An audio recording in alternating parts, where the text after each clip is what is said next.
I'm Rachel Goff, and last winter there was a group of us working after the story that Carol just told about Metcalf on what exactly happens to bills in the legislature.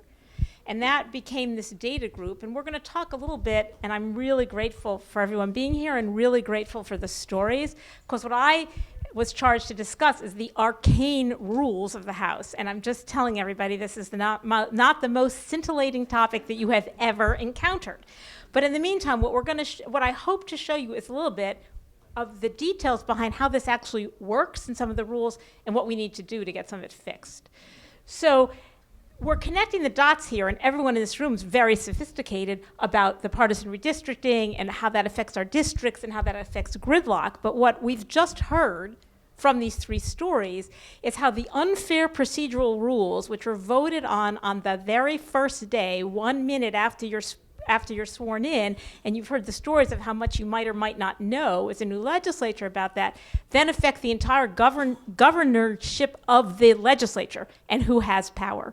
So it's really not about the parties, but it's about the process and what voices get heard and what issues get discussed and what issues die in committee, which is exactly what we had happened with Bill 722 that Carol discussed.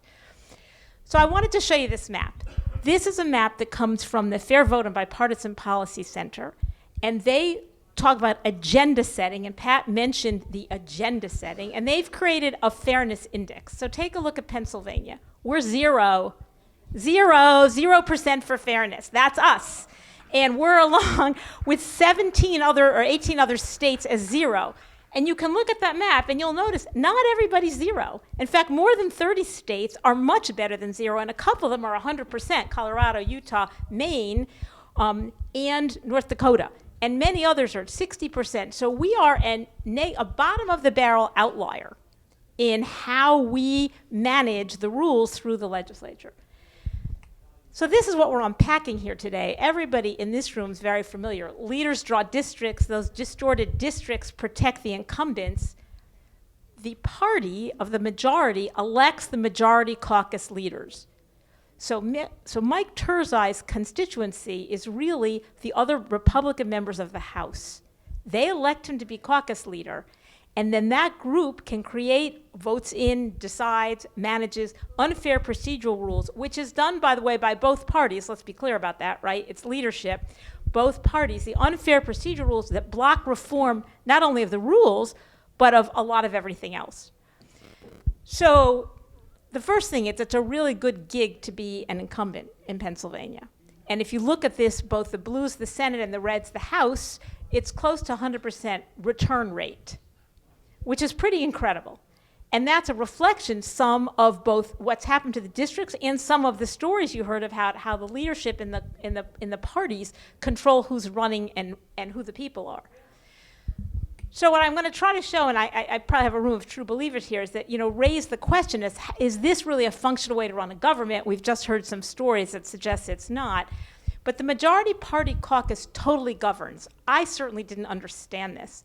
I didn't even understand this a year ago. They totally govern. It's clear that representatives and legislators do understand this. But as it turns out, the speaker is pleasing just those party members, and members, many of them, or some of them, or some loud-mouthed parts of them, don't want to have a controversial vote. So the speaker, the majority leaders, want to protect and elect their party members. And they can compel disciplined party voting, and you've heard from our past legislature some of the ways. We all know they can gerrymander districts. We've been hearing that all morning. They also control the agenda, so they block your bill, put you on a good committee, not on a good committee. They also control the campaign support as well as what was being discussed about your office and your office staff. And this was something I didn't formally understand either, but Dennis Hastert propagated a rule in the 1990s that you don't ever want to bring anything to a floor vote that you can't pass only with your own party. It's one-party rule. It means, by definition, you're not interested in bipartisan legislation, and this is part of the hyper-partisanship I think we're seeing across the country that prevents a lot of good ideas crossing through moderates from both parties to lead to better solutions. This I copied. This flyer is titled "Making Law in Pennsylvania." And step 3 and 4 involve absolutely discussing this not as a group, but in your caucus. It acknowledges what we've just heard, that it's the caucus where the action happens, and in fact, compromises and ideas are contemplated within the party. And we also heard this morning from Jason Altmaier about how this hyperpartisanship is pushing people outside to the outside extremes of the parties rather to the middle, and it's acknowledged in this flyer. I'm from healthcare, so I got to own that. So I started thinking about health, and what I'm showing you here, lead in water and lead in children is something that seems to me that's not at all a partisan issue. Nobody wants their children exposed to lead. Nobody wants lead in the children in their schools. What this data shows from the 2018 Pennsylvania annual surveillance of lead in children, that after testing 850,000 children across the state, and I found this number shocking, 3% have a lead level that's confirmed elevated above 5, and 1% are above 10. 4% of children, 1 in 25, 1 in every classroom across the state. This is the map. If you'd like to know where you are, green means you're light green and dark green mean you're in areas well above 4% of children being tested. Yellow is in the 3 to 4% range. The browns are a little less, more in the 2% range. But it's the entire state. The entire state. So what's happened? Nothing. So there were 6 or 7 bills, and some of our past legislatures talked about this. They come up session after session. There were 5 or 6 in 2015-16. Nothing gets even discussed in committee. The same thing circles back the next set. Nothing gets discussed in committee. Good news is they're back again. We're now in year 5. So here's the data. Now, we can all talk about what does it mean to have a good legislature and what they accomplish. 75% of bills that are proposed, last session, sit down, 3,800 bills. Every bill is printed in quadruplicate, 70 million pages that we'd paid for. We're paying for 70 million pages. 3/4 of that never received a committee vote. So most of it's not happening, actually. Less than 6% of bills are passed, and all of this work on proposing bills reflects real effort from members who would like to do something for their constituents. They require research and staff effort. It's all sort of just churning around the legislature. So we've alluded, here are some of the actual rules right now. The majority rules all committees. There's 24 or 25 committees. Look at how they're weighted. 15 to 10, majority to minority party. That assures majority rule. The speaker, one person, with the help perhaps of the majority leader of his or her party, appoints all committee chairs. The seniority determines their selection, which means that incumbents from safe districts have higher seniority. And the majority party, the majority party with the speaker, the leader, or the committee chair, as we learned with House Bill 722, can prevent a vote on a bill, House Bill 722, completely gut it, even though 50%, more than 50% of the members of the chamber are co-sponsoring it. That's currently how our rules work. In fact, that's how they did work last session, right? For fair districts. So we heard a lot about the rules reform in the 90s, and if folks want to comment from their experiences, again, this is what's happened more recently, and I wanted to show you that each January when they're voting on the rules, you can see the votes going back to 2009, which those votes occurred right after maybe folks remember the middle of the night pay raise that caused a lot of outrage in the state of Pennsylvania. You can see there was a little bit of effort over rules then, and there was some reform, and then you get to these 200-0 votes. And then you come back to 2017, where my absolute favorite vote of all time, House Bill number 2 comes before House Bill number 1, which insults those of us who like numbers in order. But in any event, House Bill number 2 said you can't amend House Bill number 1. They wanted to pass that before they came to House Bill number 1, and House Bill number 1 was the rules. It's one of my more favorite votes, actually, and you can see the votes there. This past January, and Carol talked about the outreach that Fair District did, look how close they were. 110 to 90, they almost postponed. I mean, it's phenomenal positive work. Yes, ma'am. And that's because of you folks. Because of what Carol told you earlier. You met with the new legislators, both Republican and Democrat. There were sessions. Sarah attended them once, I think, in the western part of the state. Other retired legislators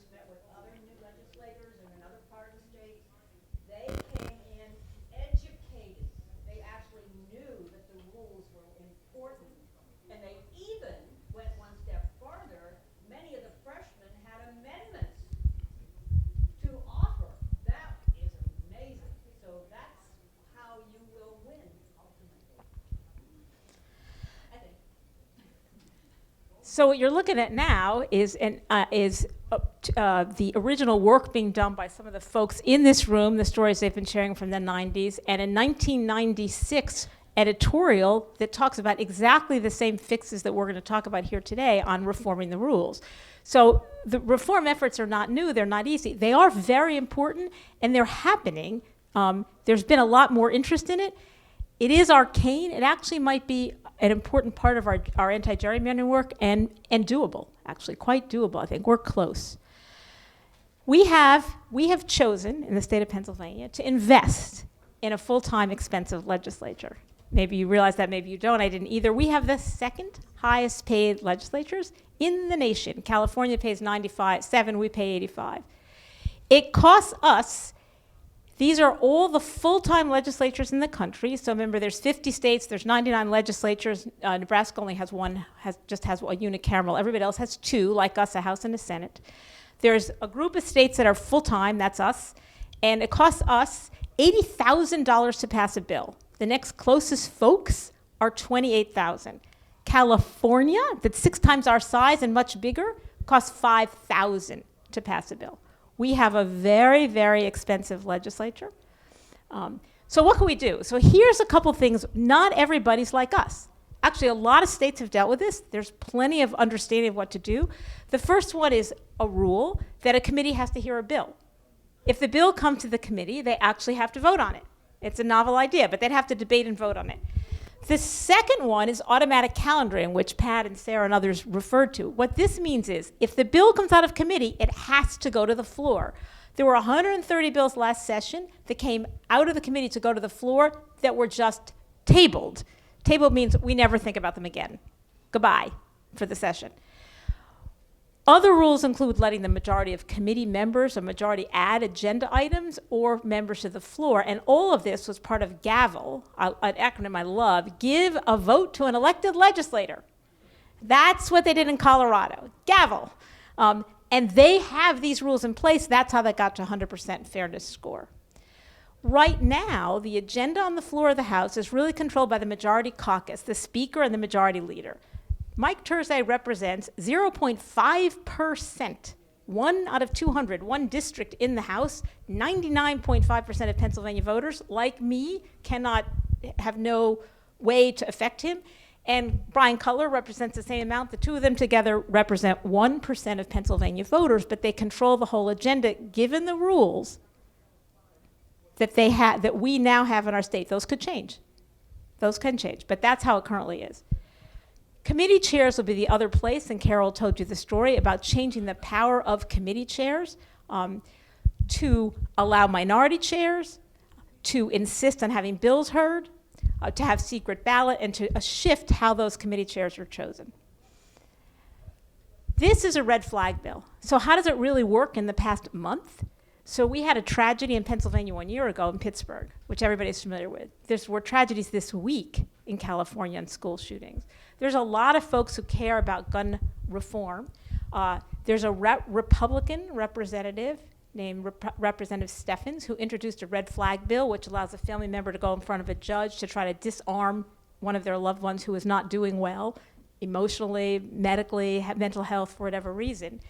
And he proposed that, and the House chairman of his committee is quoted in saying, "That bill will never see the light of day while I'm chair of this committee." Right? This is the Marshall Franklin poll of voters in the state of Pennsylvania. 64% August of 2019 approve of gun reform. So why can't we have it? We can't have it really because of the rules. We don't have referendum rights in Pennsylvania the way some states do. But you can see, I'm going to go back for a second. Look at who's got red flag rules. Some of the states on the west, New Jersey, New York, Connecticut, a number of states have red flag laws, and not all of them have referendum rules. So for those of you working on gun reform, you don't have to have a referendum to get gun reform. We don't have referendum rights in our state the same as many other states. So we are going to have to work through the rules as we have them. This is what's exciting. There's 20 resolutions on rules in front of the House today. Many of these are from young new legislators who've been influenced. Some of them say, this is something that Fair District supports. That's listed on the description of the rule. This comes from the 1996 editorial. Legislative leaders aren't the least bit motivated to decrease their power. The only way it will change is if voters demand it. After all, this is a democracy.